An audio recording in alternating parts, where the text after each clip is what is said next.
மனிதர் உணர்வுக்குள்ள இது மனிதர் காதலல்லே, அதையும் தாண்டி புனிதமானது.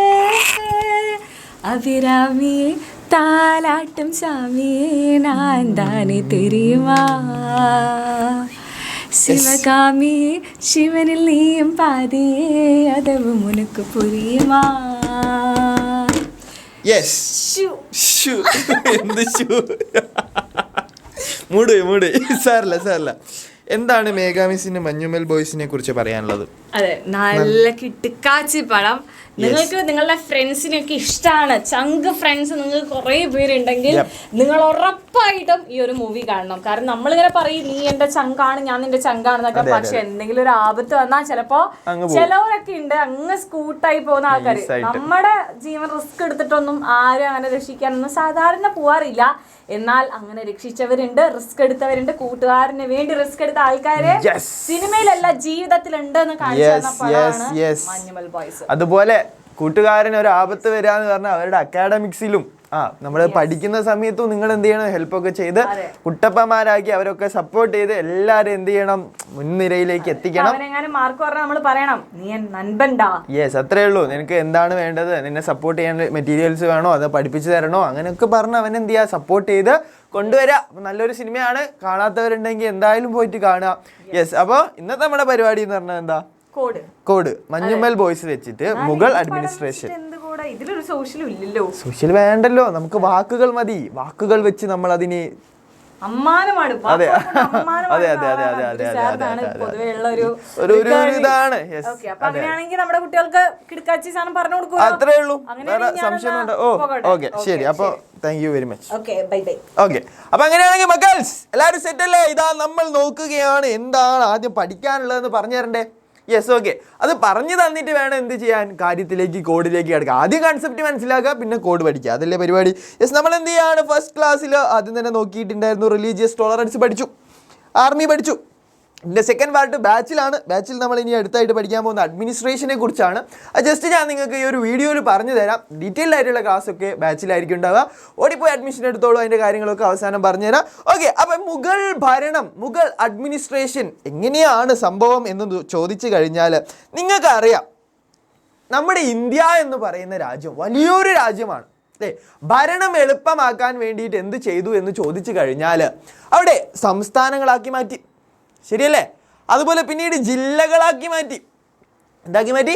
ജില്ലകളാക്കി മാറ്റി. അത് കഴിഞ്ഞിട്ട് പഞ്ചായത്തുകൾ, ഗ്രാമങ്ങളൊക്കെ ആക്കിയിട്ട് മാറ്റിയിട്ടുണ്ട്. ശരിയല്ലേ? ശരിയല്ലേ? അപ്പം നോക്കൂ, ഞാൻ എവിടെയാണുള്ളത്? ഞാനിതാ ഇന്ത്യ മഹാരാജ്യത്തിലെ കേരളം എന്ന് പറയുന്ന സംസ്ഥാനത്തിലെ കോഴിക്കോട് എന്ന് പറയുന്ന ജില്ലയിലെ അത്തോളി എന്ന് പറയുന്ന ഗ്രാമത്തിലാണ്. ഓക്കെ, അപ്പം അങ്ങനെയാണെങ്കിൽ നിങ്ങളുടെ പഞ്ചായത്തൊക്കെ ഒന്ന് കമൻറ്റ് ബോക്സിൽ അറിയിക്കുക. യെസ്, അങ്ങനെയാണെങ്കിൽ ഇതുപോലെ നമ്മുടെ മുഗൾ രാജ്യത്തിനെയും നമ്മുടെ ഈ പറഞ്ഞിട്ടുള്ള ഇന്ത്യ എന്ന് പറഞ്ഞത് രാജ്യം, ശരിയല്ലേ? ഭരണം എളുപ്പമാക്കാൻ വേണ്ടിയിട്ട് രാജ്യം, കേരളം എന്ന് പറയുമ്പോൾ സംസ്ഥാനം, ശരിയല്ലേ? കോഴിക്കോട് എന്ന് പറഞ്ഞ ജില്ല, തൊള്ളി പറയുമ്പോൾ ഗ്രാമം. ഓക്കെ, അപ്പോൾ മക്കൾ മനസ്സിലാക്കേണ്ടത് ഭരണം എളുപ്പമാക്കാൻ വേണ്ടിയിട്ട് രാജ്യമായിട്ടും രാജ്യത്തെ പിന്നീട് സംസ്ഥാനമായിട്ടും പിന്നീട് സംസ്ഥാനത്തെ പിന്നീട് ജില്ലയായിട്ടും ജില്ലകളെ പിന്നീട് പഞ്ചായത്തുകളായിട്ടും അല്ലെങ്കിൽ ഗ്രാമങ്ങളും ഒക്കെ ആക്കി മാറ്റിയിട്ടുണ്ട്. ഈ ഒരു സംഭവം എവിടുന്ന് കണ്ടുപിടിച്ചതാണ്, എവിടുന്നാണ് ഇന്നത്തെ കാലത്ത് ഇങ്ങനൊരു സിസ്റ്റം വരാൻ കാരണം? പണ്ടത്തെ രാജവംശത്തിലുള്ള ആളുകളെ ഇത് ചെയ്തിട്ടുണ്ട്. മുഗൾ രാജവംശത്തിൽ നോക്കുമ്പോൾ ഇങ്ങനെയൊരു സെറ്റപ്പ് ഉണ്ട്. സുബ എന്ന് പറഞ്ഞാൽ ഇന്നത്തെ രാജ്യം അഥവാ കൺട്രി. ഓക്കെ, വലിയ വലിയ വലിയ കൺട്രികൾ, ശരിയല്ലേ? ഇന്ത്യ, കാനഡ, അമേരിക്ക പോലുള്ള രാജ്യം. അതുപോലെ അപ്പോൾ നമ്മുടെ ഇന്ത്യ, ഓക്കെ, ഇന്ത്യ എന്ന് പറയുമ്പോൾ നമുക്ക് ഇന്ത്യ രാജ്യം, ശരിയാണ്. അടുത്തത് സർക്കാർ. സർക്കാർ എന്ന് പറഞ്ഞ പേരുണ്ട്, സംസ്ഥാനമാണ് അഥവാ സ്റ്റേറ്റാണ്. അന്നത്തെ കാലഘട്ടത്ത് സംസ്ഥാനം എന്ന് വിളിച്ചിട്ടുണ്ടായിരുന്നില്ല.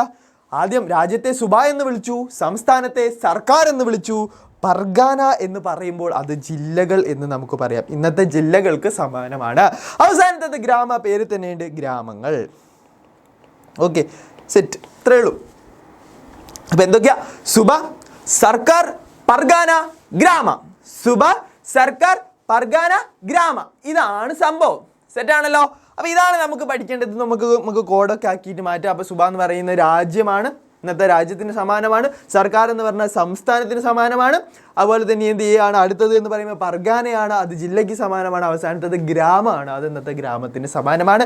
യെസ്, പഠിക്കല്ലേ, കോഡാക്കല്ലേ. യെസ്, നമ്മൾ കോഡിഫൈ ചെയ്യാൻ പോവുകയാണ്. യെസ്, കായമുണ്ട് യെസ്, വരൂ മക്കളെ. മഞ്ഞുമ്മൽ ബോയ്സ് കാണാത്തവരായിട്ട് വളരെ ചുരുക്കം ആളുകളെ ഉണ്ടാവുള്ളൂ. അപ്പോൾ ഈ മഞ്ഞുമ്മൽ ബോയ്സിൽ നമുക്ക് അറിയാവുന്ന കാര്യം എന്താ, നമ്മുടെ സുഭാഷ്, അതായത് ശ്രീനാഥ് ബാസി, സുഭാഷ് മുകളിൽ നിന്നും എന്ത് ചെയ്തിട്ടുണ്ട്, വീണു. ഈ കുഴിയിൽ നിന്ന് വീണുല്ലേ, മുകളിൽ നിന്ന് സുഭാഷ് താഴേക്ക് വീണു. ശരിയല്ലേ, മുകളിൽ നിന്ന് സുഭാഷ് താഴേക്ക് വീണു. അപ്പോഴേക്ക് ആളുകൾ, കൂട്ടുകാരൊക്കെ ടെൻസ്ഡായിട്ട് അപ്പോഴേക്ക് എന്ത് ചെയ്യുകയാണ്, നമ്മുടെ പോലീസുകാരൊക്കെ വിളിച്ചു. അതായത് പോലീസ് വണ്ടി എന്ന് പറഞ്ഞാൽ സർക്കാർ വണ്ടി അല്ലേ. അപ്പോൾ സർക്കാർ വണ്ടി പറന്ന് ഗ്രാമത്തിലെത്തിയിട്ടില്ലേ. നോക്ക്, നിങ്ങളെന്നെ ആലോചിച്ച് നോക്കും. മുകളിൽ നിന്ന് വീണ സുഭാഷ് താഴെ വീണ വഴി വിളിപോയി. അപ്പോൾ സർക്കാർ വണ്ടിയൊക്കെ പറന്ന് ഗ്രാമത്തിലെത്തി. ശരിയല്ലേ, ഇത് മാത്രം മതി നമുക്ക് ഇത് പഠിക്കാൻ. യെസ്, ഈ ഒരു ഓർഡർ പഠിക്കാൻ വേണ്ടി ഇത് മാത്രം മതി. എന്താ സംഭവം, നോക്കല്ലേ ബാ മക്കളെ. മുകളിൽ നിന്ന് വീണ സുഭാഷിനെ രക്ഷിക്കാൻ വേണ്ടിയിട്ട് സർക്കാർ വണ്ടി, പോലീസ് ജീപ്പൊക്കെ പറന്നെത്തിയിട്ടുണ്ട് അല്ലേ. സർക്കാർ വണ്ടികൾ പറന്ന് എവിടെ എത്തി മക്കളെ? ആ പറയുന്ന ഗുണ കേവ് എന്നൊക്കെ പറയുന്ന ഒരു ഗ്രാമമല്ലേടാ മക്കളെ, പറന്ന് ഗ്രാമത്തിലെത്തി.